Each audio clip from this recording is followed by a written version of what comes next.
Hello and नमस्ते दोस्तों। आज के इस वीडियो में मैं आपके साथ में डिस्कस करने वाला हूँ बीएसटीसी के नए सिलेबस के बारे में। अगर आप बीएसटीसी 2023 की तैयारी कर रहे हैं और इस बार आप एग्ज़ाम देना चाहते हैं और आप भी पाना चाहते हैं 400 प्लस नंबर, तो आप इस वीडियो को ज़रूर देखिए। इसमें यह बताया गया है कि आपको क्या पढ़ना है और बीएसटीसी पास एग्ज़ाम में आपको क्या क्या पढ़ना है और इस बार नया क्या जोड़ा है, वो पूरी की पूरी जानकारी इसमें दे रखी है। तो वीडियो में आगे बढ़ने से पहले अभी तक आपने इस चैनल को सब्सक्राइब नहीं किया है तो इस चैनल को जरूर सब्सक्राइब कर दीजिए और बेल आइकन को प्रेस कर दीजिए, क्योंकि इसी चैनल पर हम शुरू करने जा रहे हैं बीएसटीसी का एमसीक्यू बेस। और वो एमसीक्यू बेस है वो बिल्कुल फ्री रहने वाला है और इसकी जो पीडीएफ है, जो बीएसटीसी पीडीएफ या नोट्स होंगे, वो आपको व्हाट्सएप ग्रुप पर मिलेंगे, जिनको आप कमेंट में या फिर डिस्क्रिप्शन से व्हाट्सएप ग्रुप ज्वाइन कर सकते हैं। आगे बढ़ने से पहले बता दूं कि मैं हूं पीआर जंगीर और आपके साथ में मैं जुड़कर आपको बीएसटीसी की सारी प्रिपरेशन करवाने वाला हूं और मेरे साथ में और भी जो शिक्षक हैं वो जुड़ेंगे और वो आपको अलग अलग सब्जेक्ट का बारे में जानकारी देने वाले हैं। आगे बढ़ते हैं। बीएसटीसी सिलेबस की व्याख्या करने से पहले आपको एक सब्जेक्ट के बारे में बता देता हूं कि बीएसटीसी में एक मुख्य भूमिका निभाने वाला सब्जेक्ट है जो स्क्वायरिंग सब्जेक्ट है और इसमें आप थोड़ी सी मेहनत करते हैं तो आप बहुत ही अधिक नंबर प्राप्त कर सकते हैं। 150 में से आप अच्छी तरीके से अगर आप इसमें थोड़ा आप इसके लिए प्रैक्टिस करें तो 140 तक नंबर, 140-45 तक नंबर आप ला सकते हैं। इसमें आपको 50 क्वेश्चन होंगे, वो रीजनिंग बोलते हैं, मेंटल एबिलिटी एक ही, और इसमें एक क्वेश्चन 3 नंबर का होगा। इस अनुसार ये पूरे हुए वो 150 नंबर के होने वाले हैं। इसमें देखिए कौन कौन से टॉपिक रहने वाले। एक तो रीजनिंग है, जो एनालॉजी रहने वाली है। एनालॉजी में दो वस्तुएं होगी, उनकी आंशिक असमानता को बताना होगा। विभेदीकरण भी रहने वाली है, ठीक है, ये भी रहने वाली एक है। और रिलेशनशिप है, जिसमें आपको अलग अलग जो रिलेशन पूछा जाएगा कि और उस तरह के क्वेश्चन दे देते हैं। यह भी इजी चैप्टर है। और विश्लेषण है, एनालिसिस है और लॉजिकल थिंकिंग है, जो तर्क के आधार पर होते हैं, जहाँ पर आपको निष्कर्ष तक पहुँचना होता है। तो इस तरह के क्वेश्चन इसमें पूछे जाते हैं। इनके लिए हम एमसीक्यू जो बेस लेने वाले हैं, उसमें एक क्लास में कम से कम 30 क्वेश्चन करेंगे और 30 क्वेश्चन सॉल्व करने वाले हैं। और उसकी क्लास जैसे हमेशा एक मेंटल एबिलिटी की होगी और इसी तरह जो पूरा सब्जेक्ट है ना, उसके लिए आपको 4-5 क्लास दिन में देखने को मिलेगी। आगे देखते हैं। तो आगे आपको मिलने वाले हैं राजस्थान जीके। बीएसटीसी में राजस्थान जीके के 50 क्वेश्चन आते हैं और इसमें भी एक क्वेश्चन 3 नंबर का होता है। इस अनुसार आपको 50 क्वेश्चन है वो पढ़ने वाले हैं 150 नंबर के।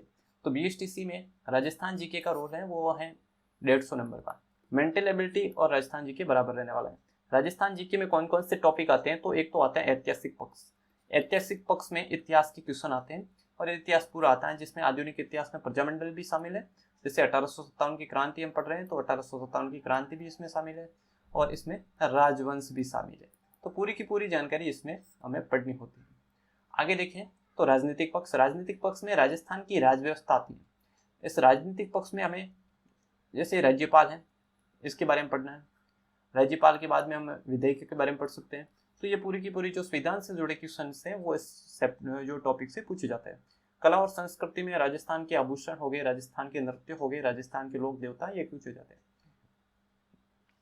साहित्यिक पक्ष। साहित्यिक पक्ष में जो राजस्थानी साहित्य के बारे में, इनमें मुख्य रूप से आपके पुस्तक है ना, उनके राइटर पूछे जाते हैं कि बुक है, ये बुक किसने लिखी है, क्या पर कौन सी बोली बोली जाती है या फिर कौन सी भाषा है, ये सारे क्वेश्चन इनसे पूछे जाते हैं।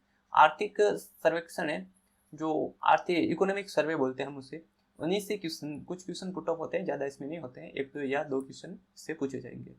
भौगोलिक पक्ष है राजस्थान के, इनसे काफ़ी क्वेश्चन पुट ऑफ होते हैं और इसमें राजस्थान भूगोल आता है पूरा, और राजस्थान भूगोल है वो भी हम यहाँ पर पूरा विस्तार से पढ़ने वाले हैं। लोक जीवन हो गया और सामाजिक पक्ष है और पर्यटन। पर्यटन है वो हम भूगोल का एक पार्ट समझते हैं, ये एक भूगोल का टॉपिक है, इनको भूगोल के साथ में कर देंगे। तो ये सारे के सारे क्वेश्चंस हम राजस्थान जीके के हो गए। मोटा मोटी राजस्थान जीके के 50 क्वेश्चन आते हैं और उसमें 150 नंबर के क्वेश्चन होते हैं। हम आगे बढ़ते हैं और कौन से टॉपिक हैं, तो इसमें देखेंगे तो टीचिंग एप्टीट्यूड। टीचिंग एप्टीट्यूड में भी 50 क्वेश्चन होते हैं और वो कितने नंबर के होंगे, 150 के। मतलब 50 क्वेश्चन, एक क्वेश्चन 3 नंबर का, इस अनुसार ये हमारा हो गया 150 नंबर के। आगे देखो, टीचिंग एप्टीट्यूड में हमें सबसे पहले जो शैक्षणिक अभिरुचि में पढ़ने हैं वो पढ़ने हैं शिक्षण अधिगम। शिक्षण अधिगम, अधिगम का अर्थ सीखना होता है, तो यह हम इनसे क्वेश्चन करेंगे तब आपको आसानी से ये कर पाएंगे। शिक्षण अधिगम का अर्थ होता है कि बच्चे को एक टीचर या एक शिक्षक किस तरह सिखा सकता है। जैसे पहले हम इसमें पढ़ेंगे लिखना, बोलना, पढ़ना, ये सारे के सारे आते हैं, ये मैं उसमें पढ़ेंगे तब विस्तार से बता दूंगा।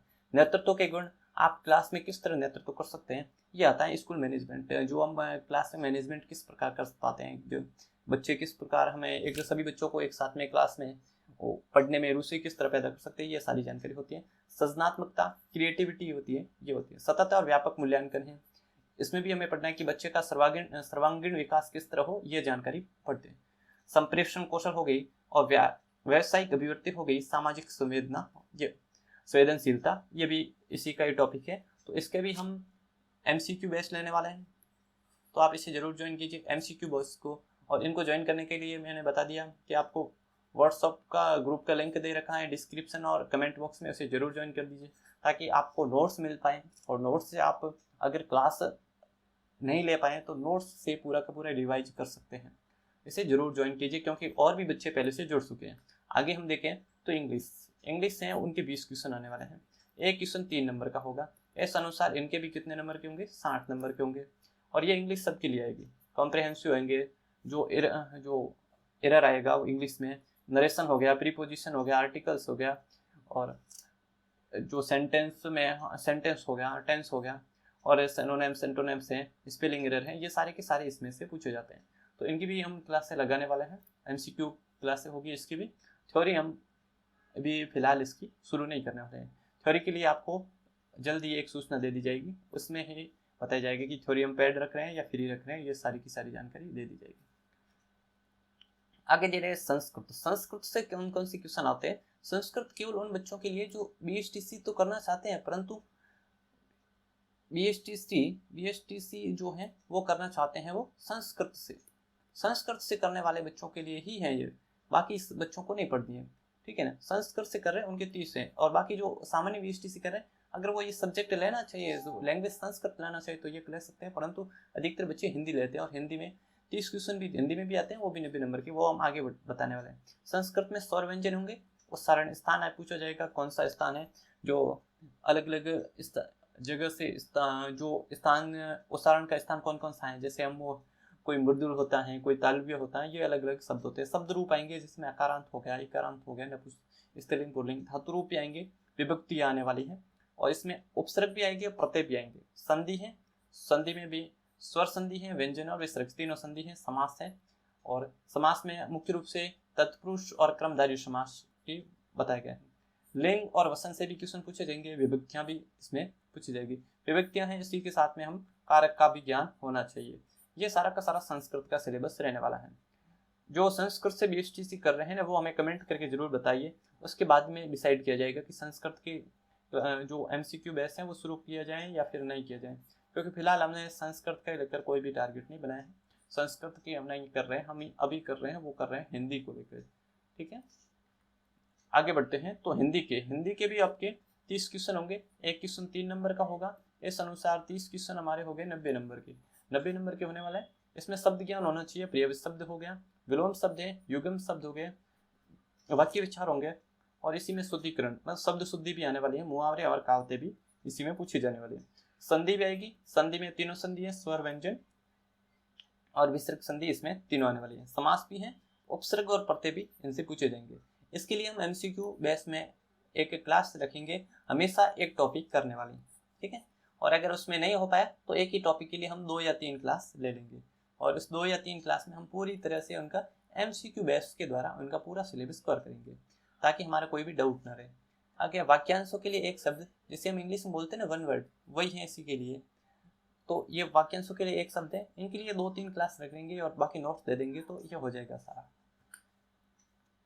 देखिए आगे बढ़ने, अगर आपको ये वीडियो पसंद आए तो इसे जरूर लाइक कीजिए, क्योंकि आपको अगर ये सिलेबस समझने में कोई भी परेशानी हो तो आप हमें कमेंट से बता सकते हैं, और जैसे ही कमेंट में बताएंगे आपको वहाँ पर रिप्लाई दे दिया जाएगा।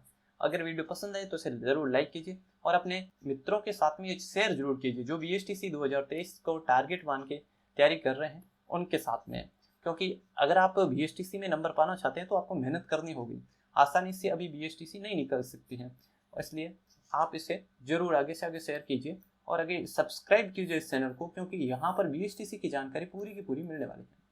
तो कैसी लगी ये वीडियो हमें कमेंट में ज़रूर बताना। हम मिलते हैं एक और नए वीडियो में जहाँ पर BSTC की इन्फॉर्मेशन होगी, और मिलते हैं हम अपनी क्लास।